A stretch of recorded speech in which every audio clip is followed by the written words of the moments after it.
देखिएगा बेटा, अभी हमने फर्स्ट और सेकंड कंडीशन के बारे में डिस्कस किया था। अब फर्स्ट और सेकंड कंडीशन के अंदर स्पेशल पॉइंट क्या है वो ध्यान दें आप। हमारा स्पेशल पॉइंट यही है कि बेटा when X and Y same, आपका एक्स और वाई दोनों सेम है, और उसके साथ साथ में बेटा same in nature, same in nature अर्थात उनका नेचर भी सेम है और वो दोनों भी सेम है। तो इसी कंडीशन पर कब पैरा का डाइपोल मोमेंट जीरो होगा और कब जीरो नहीं होगा, तो उसके लिए बहुत इंपॉर्टेंट नोट है बेटा, और ये पॉइंट हमें लर्न भी होना चाहिए। इस पॉइंट के बिना हम क्वेश्चन सॉल्व नहीं कर सकते, क्योंकि बच्चों को मोस्टली ये होता है कि पैरा का जीरो, बट हर जगह जीरो नहीं होता। तो पॉइंट क्या है देखिएगा, व्हेन ग्रुप अर्थात आपका एक्स और वाई जो ग्रुप है, व्हेन ग्रुप एक्स और वाई जो है वो कंटेन, व्हेन ग्रुप एक्स और वाई ईडीजी हो सकता है, ईडब्ल्यूजी हो सकता है, अर्थात वो कोई सी भी नेचर का हो, उससे नेचर से कोई फर्क नहीं पड़ता, बट स्ट्रक्चर पे फर्क पड़ेगा। When group X and Y contain SP hybridize, SP hybridize का मतलब हो गया बेटा लीनियर स्ट्रक्चर।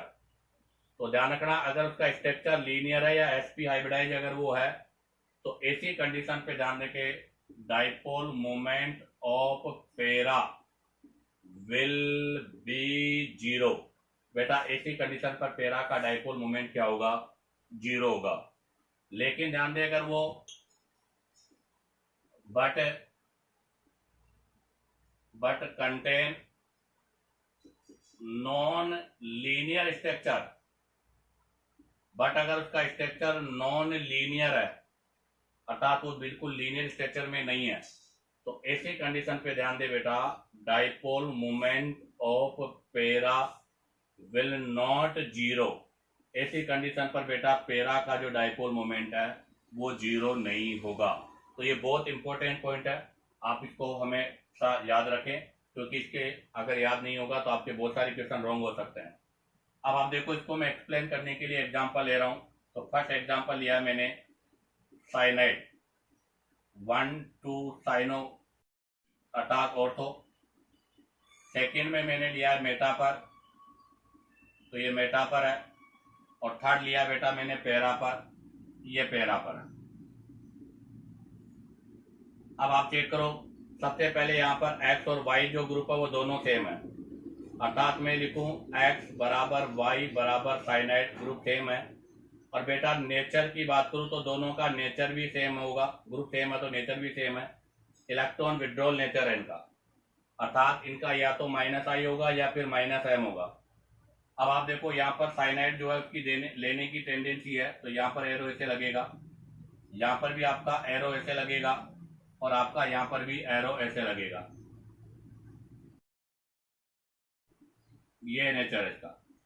अब आप देखो बेटा यहाँ पर जो एंगल बनेगा वो ऐसे होगा, यहाँ पर हमारे पास जो एंगल बनेगा वो ऐसे होगा,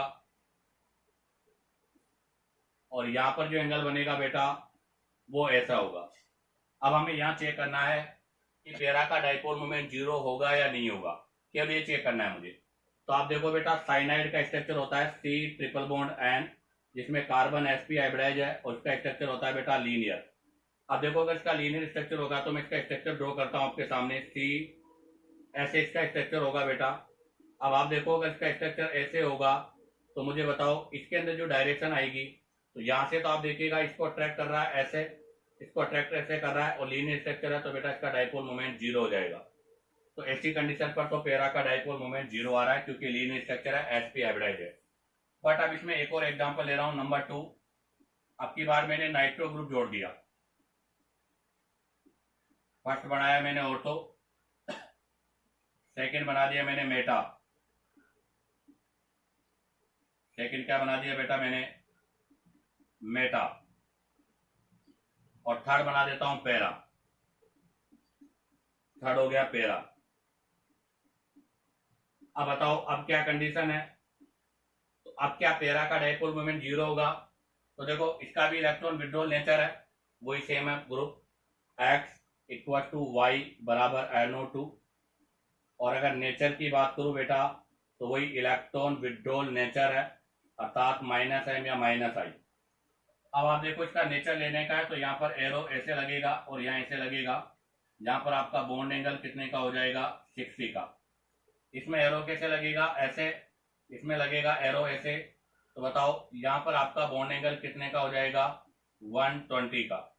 और इसमें देखो बेटा एरो एक ऊपर होगा एक नीचे होगा, अर्थात यहाँ पर एक एरो अपोजिट है, तो इस पर एरो जो है ऐसा है तो यहाँ थीटा हो जाएगा 180 का।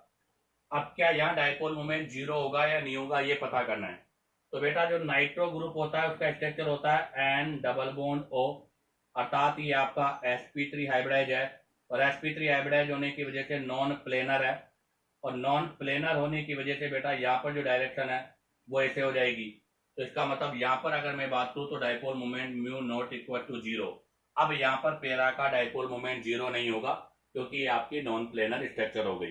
तो बस यही चीज आपको ध्यान रखना है कि पेरा का डायपोल मोमेंट जीरो तभी होगा जब स्ट्रक्चर लीनियर होगा, अगर उसका स्ट्रक्चर लीनियर नहीं है तो उसका डायपोल मोमेंट जीरो भी नहीं होगा। अब आप चाहो तो यहाँ से इसका स्क्रीनशॉट ले लीजिएगा।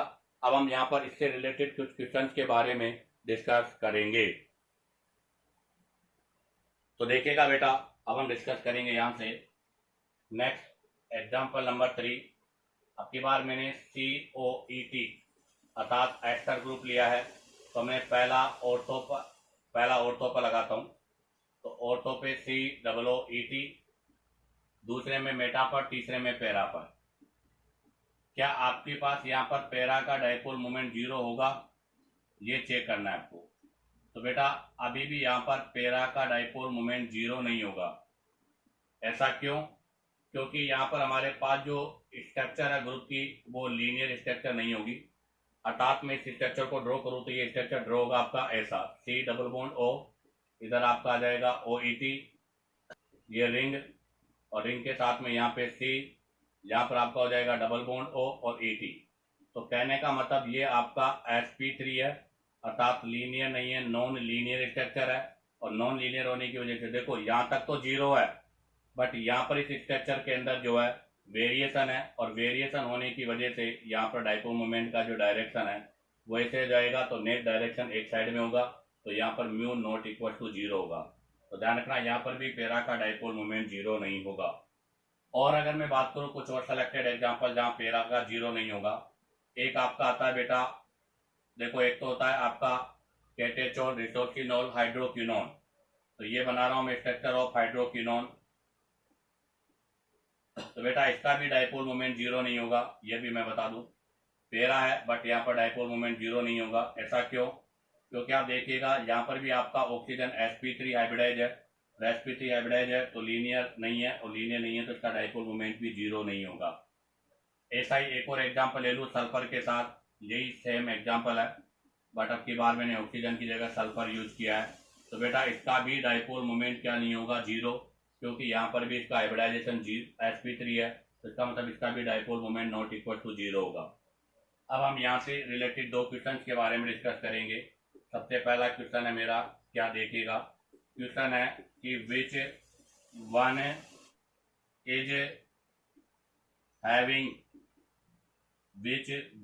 Is having zero dipole moment. आपको बताना है कि इनमें से किसका डायपोल मोमेंट जीरो होता है। फर्स्ट एक ऑप्शन आपका हाइड्रोक्विनोन वाला पोर्शन, सेकंड में मैंने SH लगा दिया ऑर्थो और पैरा पर,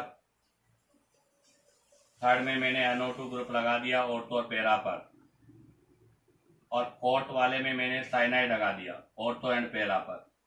आप बताइएगा किसका डायपोल मोमेंट जीरो होगा। तो बेटा आपका ये भी नॉन लीनियर है, ये भी नॉन लीनियर है, ये भी नॉन लीनियर है, बट ये लीनियर है, क्योंकि हमें पता है कि साइनाइड वाले ग्रुप में आपका ऐसे होगा बिल्कुल स्ट्रक्चर, ये आपका स्ट्रक्चर है बिल्कुल, जहां पर इसमें हाइब्रिडाइजेशन sp है, यहाँ पर भी हाइब्रिडाइजेशन sp है, इसलिए इसका डायपोल मोमेंट जीरो होगा। तो इसका आंसर है बेटा डी। अब इसी से रिलेटेड एक और क्वेश्चन है, जस्ट इसका अपोजिट क्वेश्चन बना देता हूँ अब मैं। अब मेरा क्वेश्चन है कि which one is having dipole moment. आपको बताना है कि अब की बार किसका डायपोल मोमेंट है, जिसके अंदर सबसे फर्स्ट एग्जांपल मैंने ऑर्थो पैरा पे साइनाइड ग्रुप लगा दिया, दोनों पर साइनाइड है। इसके सेकंड वाले में मैंने एसिटिलीन ग्रुप जोड़ा है, ऑर्थो और पैरा पर आपका वही एसिटिलीन ग्रुप जोड़ा है। थर्ड वाले में मैंने ऑर्थो और पैरा पे क्लोरीन ग्रुप जोड़ा है, और फोर्थ वाले में जो है मैंने ऑर्थो और पैरा पे नाइट्रो ग्रुप जोड़ा है। आप बताइएगा अब इसका आंसर क्या होगा। अब की बार वो बताना जिसका डाइपोल मोमेंट जीरो नहीं होता। तो इसका मतलब फर्स्ट वाला भी आपका एसपी लीनियर है, सेकेंड वाला भी आपका एसपी लीनियर है, ये भी लीनियर है, तो इसका आंसर भी डी होगा, क्योंकि NO2 जो नाइट्रो ग्रुप है वो आपका लीनियर नहीं है। अर्थात यहाँ पर हमारे पास जो नाइट्रो ग्रुप बना रखा है वो लीनियर स्ट्रक्चर में नहीं है। अगर वो लीनियर स्ट्रक्चर में नहीं होगा तो बेटा उसका डाइपोल मोमेंट होगा, अर्थात यहाँ पर ऑप्शन डी का कुछ न कुछ डाइपोल मोमेंट जरूर होगा। इसी के साथ आपके इक्वेशन कंप्लीट होते हैं। अब आप चाहो तो यहाँ से इसका स्क्रीनशॉट ले लीजिएगा। अब हम यहाँ से नेक्स्ट कंडीशन के बारे में डिस्कस करेंगे।